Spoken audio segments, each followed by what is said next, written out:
Welcome to the special of Coffee and Whiskey with Ivy.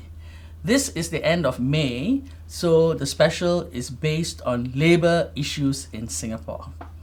First of all, I'd like to thank my lovely panel for taking the time to be here, but most importantly, for having the guts to be here and to dare to talk about these issues.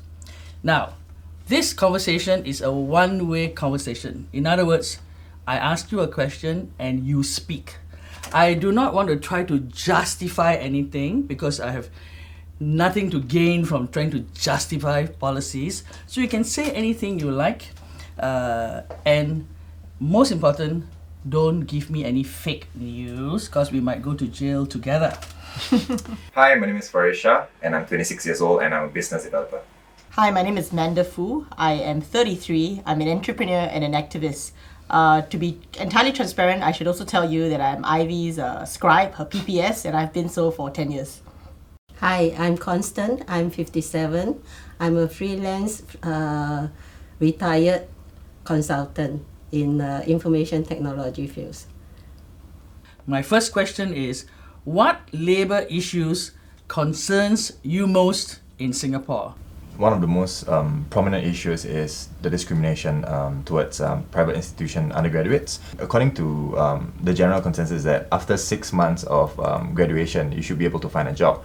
But because of this discrimination against private institute undergraduates, it's very difficult because there's a stigma going on saying that our degrees are not as valuable as people who come from NTU, NUS, kind of thing. So, employers have this certain kind of fixed mindset that if you don't come from NUS or NTU, it's you don't have the skills required to carry out the job and you are not good enough. So it gives a very negative and a bit of a condescending stigma towards private institution graduates like us. How long after you graduate did you have to wait then to get a job?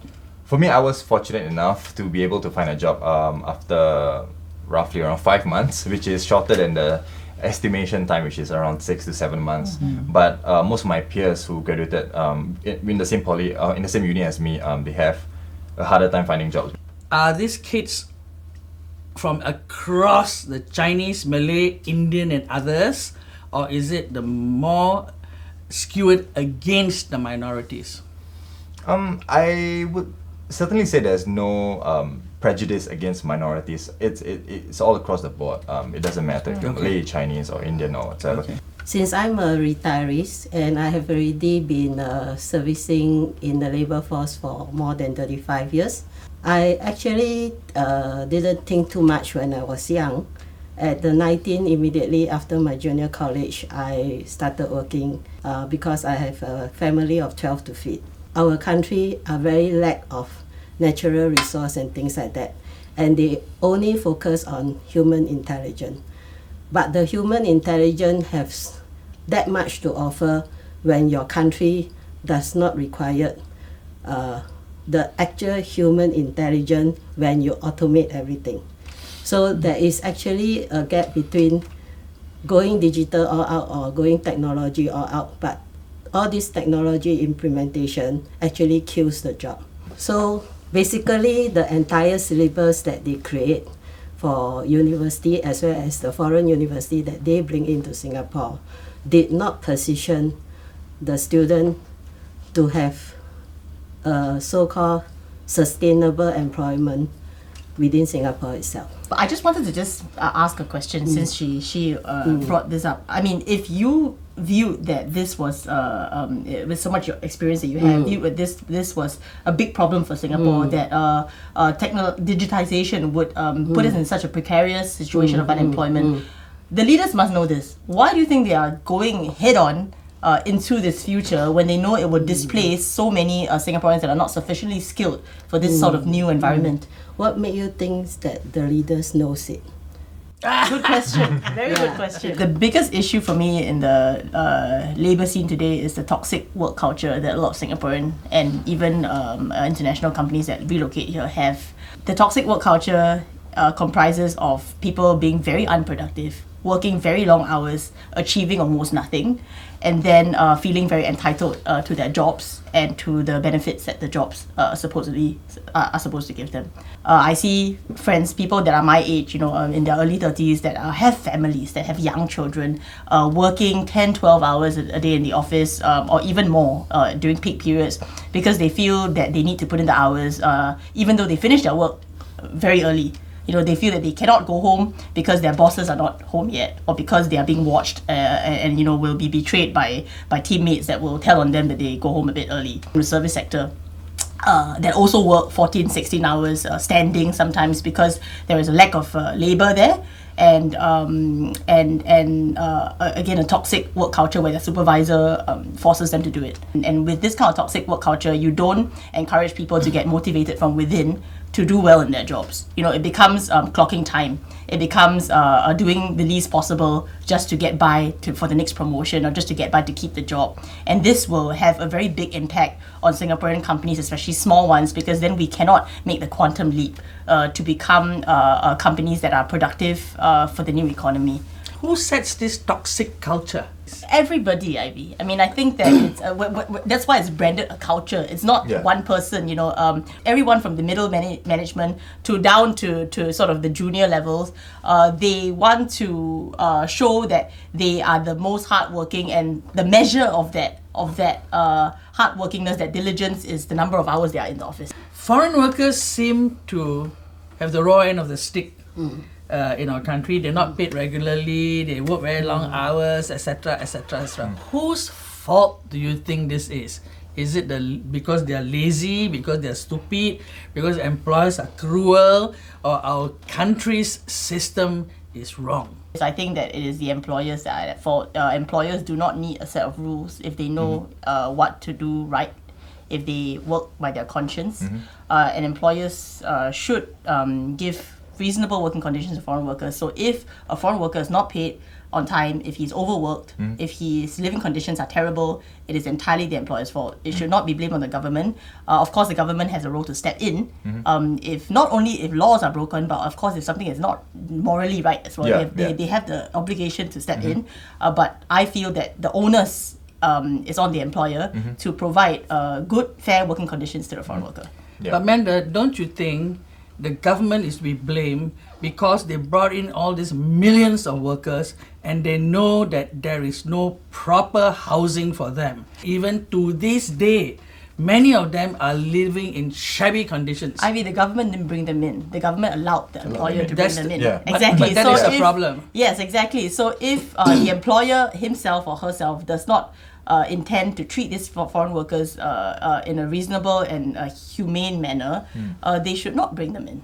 But fundamentally, the infrastructure is not there in the country to bringing 1 million workers. Of course. Where would they live? Of course, Ivy. So to me, that is a fundamental flaw in our system. I wouldn't say that foreigners are foreign labor force need to be sympathized, because the category of foreign workers that you are seeing are those that is not having good quarters, but there are a very, very big group of foreigners basically come to work in Singapore to enjoy a lifestyle, because Singapore is one of the best cities in the world for safety and things like that, and they are earning hell lot of money.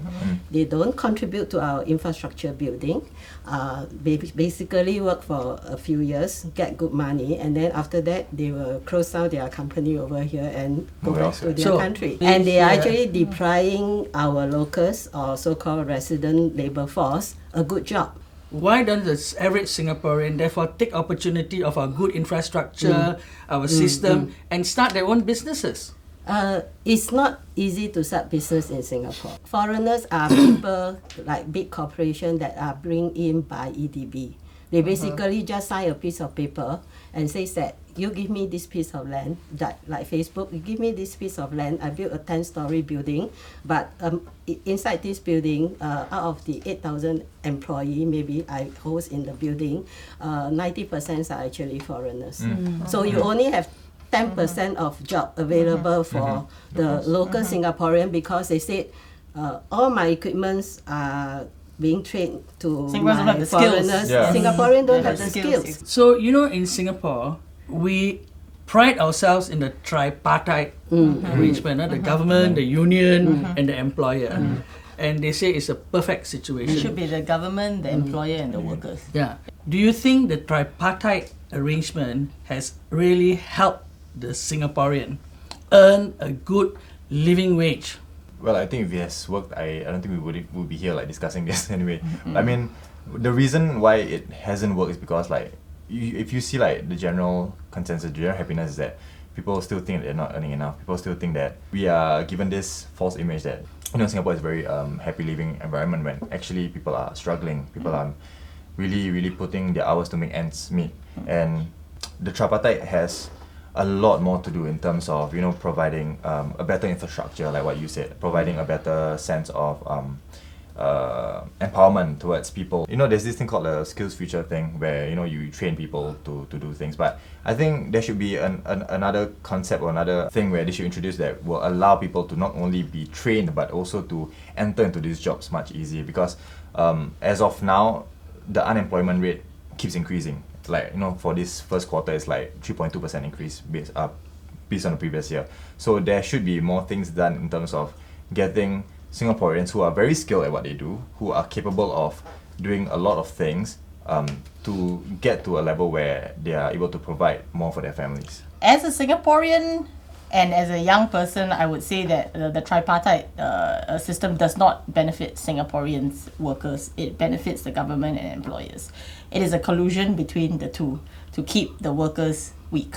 In an environment where there's a better balance of power, unions should have more influence in things like getting a minimum wage, in things like working conditions, and in things, including foreign workers, by the way. It's not just for Singaporean workers. Right. With this tripartite system, it gives actually the government an excuse to say that we're doing a lot, but we're only really looking after the business interests and not really the workers' interests. So I think there's a great power imbalance in Singapore, because the fact is that we have more workers than jobs. And that fundamentally causes this power imbalance. And with this power imbalance, if there remains this power imbalance, the tripartite system will never be balanced and it will never be fair. It will always be skewed towards the more powerful, which is the business. And this is what the government wants, because the tax paying base of the Singaporean is very low. Very few Singaporeans actually pay income tax in a significant way. While I think many companies do pay corporate tax or GST lah. Okay, so it is in the government's favor to skew the power towards businesses and to keep the workers weak, so that they also can create situations where it's easy to get low skilled and cheap foreign labor, things like that. So I think that the tripartite system does not work for Singaporeans. It works for Singapore Inc. So I must ask you this very interesting question. Many of our NTUC union leaders, especially the top guns, are highly paid compared to the average Singaporean worker, right? And not only that, many of them, in fact, are ministers in the current cabinet, right? Do you think this is really a good model for union leaders? To have a minister sit on top of a union and getting ridiculous paid, all these so-called top leaders actually should be profiled. That means we really need to know whether they have the right skill set. Then let me ask you, why do the Singaporean workers tolerate it? I've been spending a lot of time outside of Singapore, but every time when I'm back in Singapore, when I talk to people around me, it's always a fear factor. They educate you with all kinds of fears. They create all kinds of fear factors. But don't you think fear is within you? If you are not a frightened person, nobody can make you fearful. That's why, as an individual or a population in Singapore, we have to get over this fear factor. And you obviously have no fear. I obviously have no fear. I've been having life-threatening illness for 3 times, almost killed my life, and I still survive. And I actually work so that I get over all the fears of facing death and things like that. and contribute to the society. So if I can do it, I believe anybody can do it. Manda, what about your view on union leaders being highly paid and being in the cabinet? It's wrong. It's wrong because they're not independent.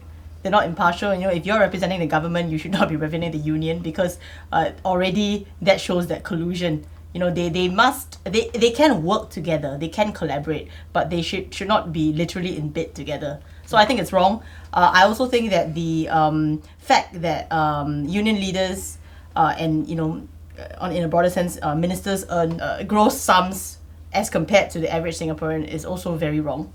I think that their pays should be pegged to median salaries, because then there's, you know, if you talk about incentivizing them, then there's a real incentive to bring up the base, rather than just, you know, you're talking among the elites. As a public servant especially, you have to serve with heart. I think if today we were to give a profiling template to hire a ministers compared to having public to vote them in, I'm pretty sure all these ministers that is sitting in the cabinet right now, none of them, if I am the hiring person, I don't think I will hire them. If let's say I were to hire MOM ministers, I need to make sure that these people understand the entire business environment on the island and are able to handle all the trade people as well as all the business people. That is a fantastic note on which to close this discussion. We make you the hiring minister for ministers. We have plenty of labor issues, and I think the panel today has done a wonderful job. I would like to thank you guys again for taking the time and the trouble and having the guts to be here. Remember, fear is only in you.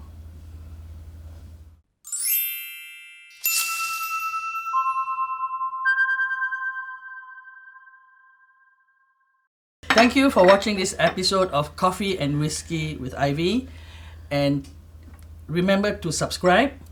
And if you get very, very tired like I am right now because the air conditioning is not working, have a sip of whiskey. Cheers. Cheers. Cheers. Whiskey, anyone? Whiskey? Not in my coffee.